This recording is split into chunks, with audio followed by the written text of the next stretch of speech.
อนนี้นะเราเข้าสู่ขั้นตอนการปิ้งมันซึ่งว่าเริ่มไหม้แล้วมันทานหลายพวก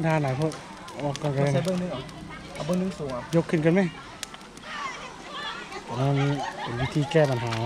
ว่ามันต่ำเกินไปแล้วครูบอกเป็นยัง ครับตอนนี้เรา ตั้งในบะซุก ไปชุบแม่ไหนเรากำลังจะทำการแบ็กอัพนะครับ นี่คือวิธีการปิ้งปลาที่ถูกต้องซึ่งยังบะซุกเนาะกินเรียบร้อย อ่ะโอ้เดี๋ยวทำผมบอกหน่อย โอ้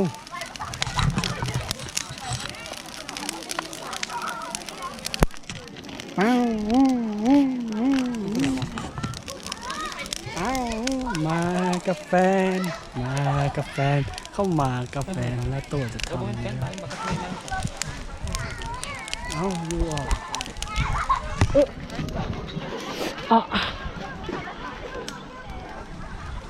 พอบันทึกปืนกักมายิงผู้อธิบายได้ไหมว่ายังแตกมาจะนี่ นั่นมันพ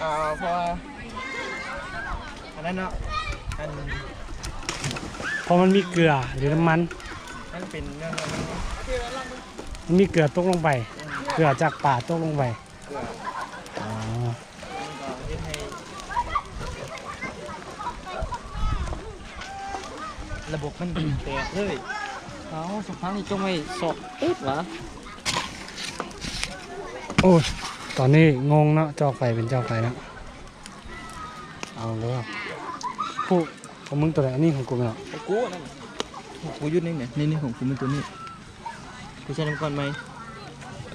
มึงบ่ใส่บ่ ผู้ทนบ่ไหวแล้วฮะเดี๋ยวนี้เป็นอย่างจังแก้เสื้อเนาะ มันฮ้อนกายเนาะเฮาตอนนี้กำลังจีเอาร่างกายปะทะกับ เบีย ธร ร์ รมศาสตร์เนาะ ร่างกายประทะกับเบียร์นี่เป็นซุปผักภาษาอังกฤษเรียกว่าสนุสด็อก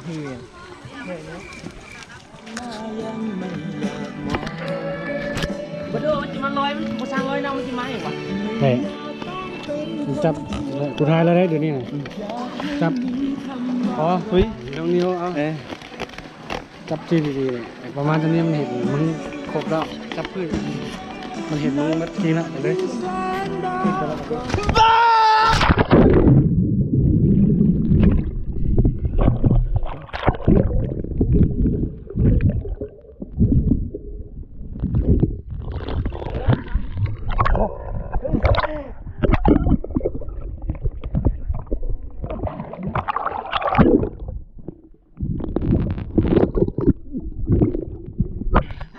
มึงก็จับไหมจับไปก่อนนะมือนะคนนี้นะกูไปทางขึ้นเลยปิ้นหัวอีกแล้วนี่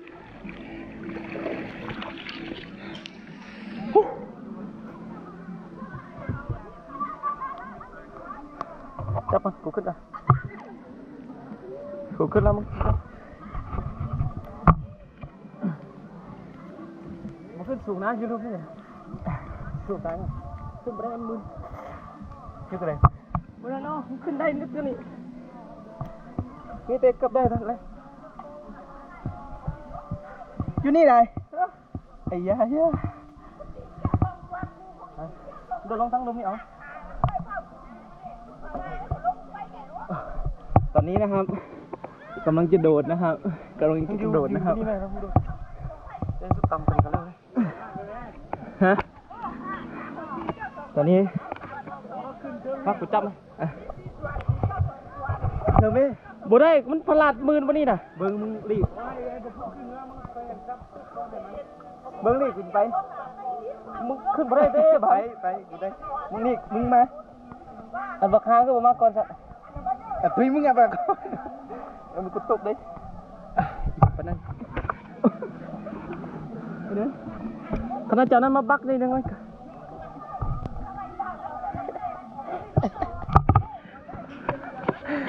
เอามันหมดแล้วสอน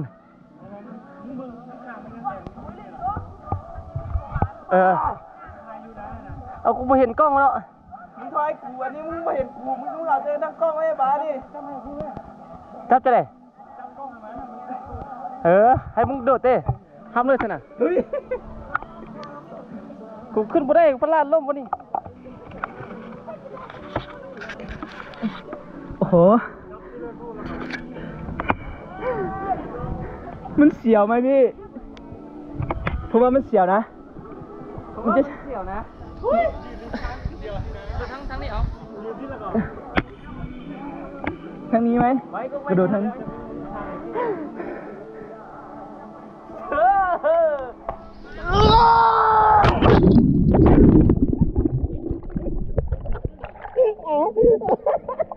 คำตื้นอ่ะ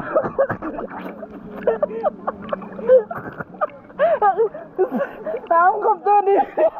บอ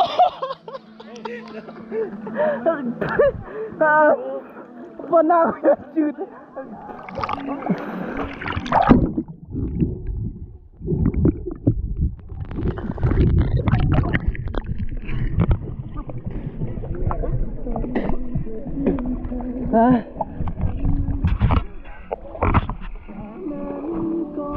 สัมภาษณ์กันเด้อ โดดแบบวิธีดักโดดแบบ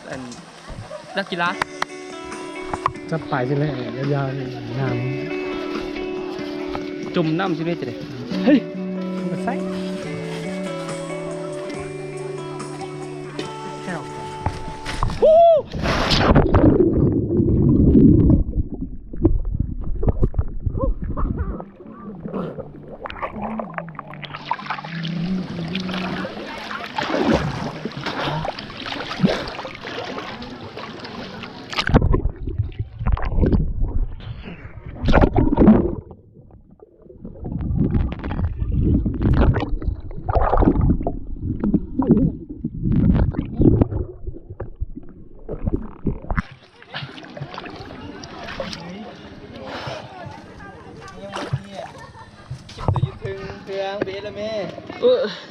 คันขึ้นละไม่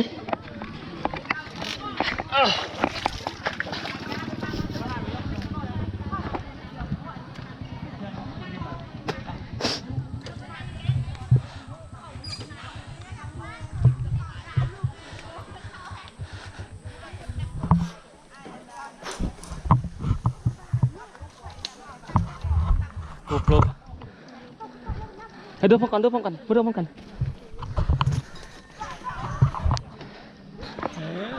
โอ้ยโดดไปโอ้ยเย้โดดไปทั้งหน้าพร้อมกันเลยมากล้อง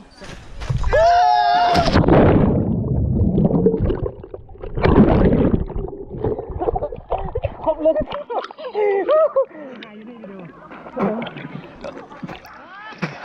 ว้าวคุณเลิกวันนี้เลิกเอา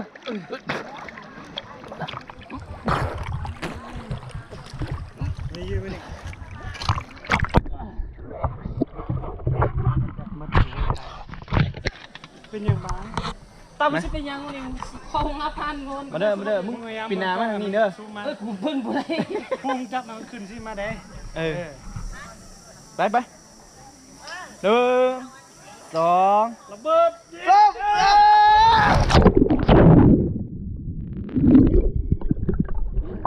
มาคุยมาดิมาดิมาตักอยู่นี่ เอาอยู่ในครบจุ๊บมา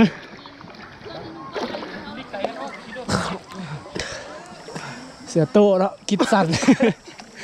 เอาคืนอีก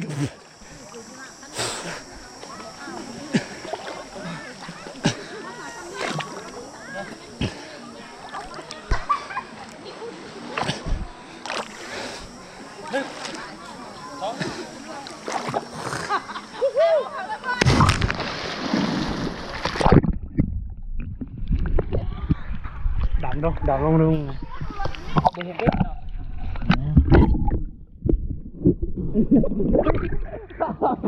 ก็เพื่อนเต้กล้อง